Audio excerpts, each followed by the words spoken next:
Hello viewers, আসসালামু আলাইকুম। Welcome to Farhana's kitchen and blog. আশা করছি আপনারা সকলে ভালো আছেন।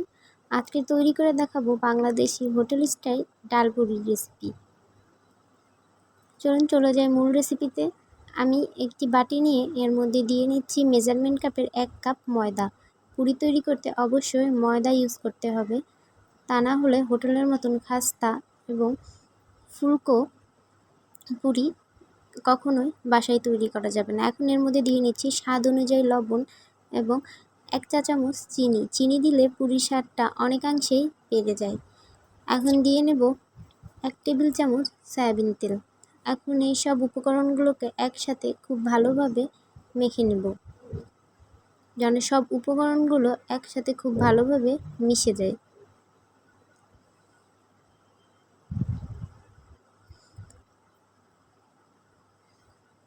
ময়দাতে তেলের পরিমাণ ঠিক আছে কিনা সেটা দেখার জন্য আমরা এই ময়দাগুলোকে হাতে নিয়ে একটা মুষ্টি করে যদি দেখি যে গোল নাড়ুর মতো তৈরি হচ্ছে এবং সেটা ভাঙছে না সহজে, তাহলে বুঝবো তেলের পরিমাণটা ঠিক আছে। এই যে ঠিক এইভাবে।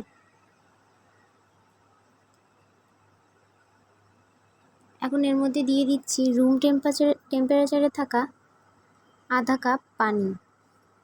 আধা কাপ পানি সম্পূর্ণটা একবারে দেওয়া যাবে না, হালকা হালকা করে দিয়ে আমি এটাকে মাখিয়ে নিচ্ছি। এই যে আমার ডোটা তৈরি করা হয়ে গেছে। ডোটা সাধারণ রুটি পরোটার মতো অত একটা নরম হবে না, সাধারণ রুটি পরোটার থেকে হালকা একটু টাইট ডো আমাদের তৈরি করে নিতে হবে। আমার হাফ কাপ পানির সম্পূর্ণটা এখানে লাগেনি, হাফ কাপ পানির থেকে এতখানি পানি আমার বেঁচে গেছে।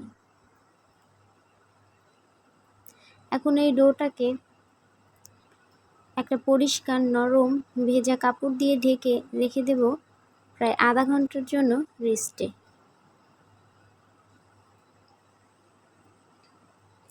আপনারা চাইলে একটা ঢাকনা দিয়েও ঢেকে রেখে দিতে পারেন। এখন পুরির ভেতরের পুরটা তৈরি করে নেব। এর জন্যে একটি বাটিতে হাফ কাপ পরিমাণ মসুর ডাল নিয়ে এই ডালটাকে খুব ভালোভাবে পানি দিয়ে 4-5 বার ধুয়ে নেব। যখন সাদা পানি বের হয়ে আসবে ঠিক সেই সময় আমরা ডালটাকে ভিজিয়ে রাখবো প্রায় 10 মিনিটের মতো। এই যে আমার ডালটা খুব ভালোভাবে ধোয়া হয়ে গেছে। এখন এই ডালটাকে 10 মিনিট পর্যন্ত ভিজিয়ে রাখবো। 10 মিনিট পর চুলায় একটা হাঁড়ি বসিয়ে দিয়ে তার মধ্যে হাফ চা চামচ হলুদ এবং পর্যাপ্ত পরিমাণে স্বাদ অনুযায়ী লবণ দিয়ে ঢাকনা দিয়ে ঢেকে সিদ্ধ করে নেব। আমি এই ডালে বাগার দেওয়ার জন্য নিয়ে নিয়েছি একটা ছোট সাইজের রসুন কুচি, একটা ছোট সাইজের পেঁয়াজ কুচি এবং 3-4টা শুকনা মরিচ। এই ডালগুলা প্রায় 10 মিনিট সিদ্ধ করার পরে যখন এরকম পানি পানি থাকবে তখন আমরা এটা পুরো পানি শুকিয়ে নিয়ে চুলা থেকে নামিয়ে নেব। এখন ডালটাকে বাগার দিয়ে নেব। বাগার দিয়ে নিলে ভেতরের পুরের স্বাদটা অনেকাংশেই বেড়ে যায়। এখন এই রসুন, পেঁয়াজ এবং মরিচ হালকা ব্রাউন কালার হয়ে আসা পর্যন্ত খুব ভালোভাবে ভেজে নেব। রসুন পেঁয়াজটা হালকা ব্রাউন কালার করে ভাজা হয়ে গেছে। এখন এর মধ্যে দিয়ে দেব আগে থেকে সিদ্ধ করে রাখা ডাল। ডালটা দেবার পর খুব ভালোভাবে নেড়েচেড়ে মিশিয়ে নেব এবং এক্সট্রা পানিটা শুকিয়ে নেব। আমার ডালটা ভালোভাবে বাগার দেওয়া হয়ে গেছে, পানিগুলোও শুকিয়ে গেছে। এখন একটি বাটিতে ডালগুলো ঢেলে নেব। আমার আজকের এই রেসিপিটা যদি আপনাদের ভালো লেগে থাকে তাহলে অবশ্যই আমার চ্যানেলে একটি সাবস্ক্রাইব করে দেবেন। ডালটা একটি বাটিতে নিয়ে নিলাম। এখন ডালটাকে একদম পুরোপুরি ঠান্ডা করে নেব। গরম ডাল দিয়ে কখনোই পুরি তৈরি করতে যাবেন না, তাহলে পুরি কিন্তু ভালো হবে না। আমাদের ডোটা এখন আগের থেকে আর একটু নরম হয়ে এসেছে। এখন ডোটাকে আর একবার খুব ভালোভাবে আমি হাত দিয়ে মুথে নিচ্ছি। এখন এই ডোটাকে আমি ছোট ছোট করে টুকরা করে নেব। আমরা লুচির জন্য ঠিক যতটুকুন সাইজ করে থাকি ঠিক সেই রকমই ডোগুলো সাইজ করে আমি কেটে নিচ্ছি।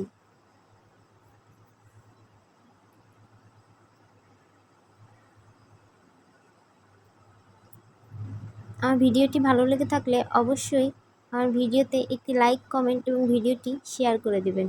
আপনাদের একটি লাইক, কমেন্ট এবং শেয়ার আমাকে নতুন নতুন ভিডিও বানাতে হেল্প করে। এখন একটি ডো নিয়ে নিলাম। এখন এটাকে খুব ভালোভাবে গোল করে একটা শেপ দিয়ে নিচ্ছি। এবার পাতলা করে, খুব বেশি পাতলা না, হালকা মোটা পরোটার মতো করে একটি ছোট রুটি বানিয়ে নিচ্ছি।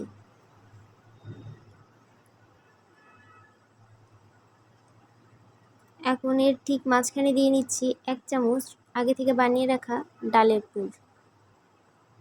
আসলে এটা বলে বোঝানোর কিছু নাই, আমি কিভাবে করছি ঠিক ভালোভাবে লক্ষ্য করে দেখেন, তাহলে আপনারাও চেষ্টা করতে পারবেন। চেষ্টা করলে আপনাদের পুরিটাও ঠিক আমার মতনই সুন্দর এবং পারফেক্ট হবে। এখন হালকা করে বেলে নিচ্ছি, খুব বেশি চাপ দিয়ে বেলতে যাবেন না, তাহলে ভিতরের পুরগুলা বের হয়ে আসবে। এই যে আমি 2 সাইডে হালকা একটু চাপ দিয়ে দিয়ে গোল করে পুরিটাকে বানিয়ে নিলাম। আমি সব পুরিগুলা আমার বানানো হয়ে গেছে। এখন আমি এটা সংরক্ষণের পদ্ধতিটা আপনাদেরকে দেখিয়ে নিচ্ছি। চুলায় একটা তাওয়া বসিয়ে দিয়ে পুরিটাকে দিয়ে নিলাম। এখন পুরিটাকে এপাশ ওপাশ 10 সেকেন্ড করে ভেজে নেব। এবার একটা টিফিন বক্সে করে পুরিগুলোকে সংরক্ষণ করব। প্রায় 2 থেকে 3 মাস সংরক্ষণ করে আমরা পুরিগুলো খেতে পারবো। ডিপ ফ্রিজে এখন আমি পুরিগুলো রেখে দিচ্ছি।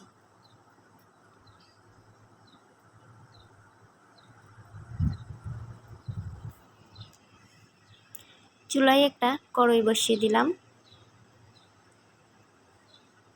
এর মধ্যে দিয়ে নিচ্ছি পর্যাপ্ত পরিমাণে তেল। পুরি অবশ্যই গরম তেলে, ডুবো তেলে ভাজতে হবে।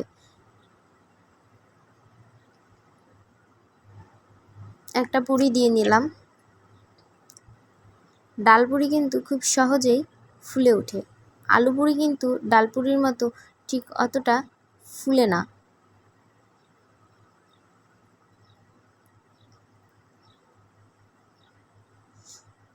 দেখেন আমার পুরিটা কিন্তু ফুলে ওঠা শুরু করেছে। এখন এই পুরিটাকে আমরা হালকা ব্রাউন কালার করে ভেজে নেব। 2 সাইড নিজের পছন্দ অনুযায়ী হালকা ব্রাউন কালার করে ভাজা হয়ে গেলে পুরিটাকে তুলে নেব। আমাদের কাঙ্ক্ষিত কালার আসার আগেই আমরা পুরিটাকে তুলে নেব, নাহলে পুরিটা কিন্তু অতিরিক্ত পুড়ে যাবে। এই যে আমার পুরিগুলো তৈরি হয়ে গেছে। আমার আজকের এই রেসিপিটি আপনাদের ভালো লেগে থাকলে অবশ্যই আমার ভিডিওটিতে একটি লাইক, কমেন্ট এবং ভিডিওটি শেয়ার করে দেবেন। আজকের মতো এই পর্যন্তই। সবাই ভালো থাকবেন। আল্লাহ হাফেজ।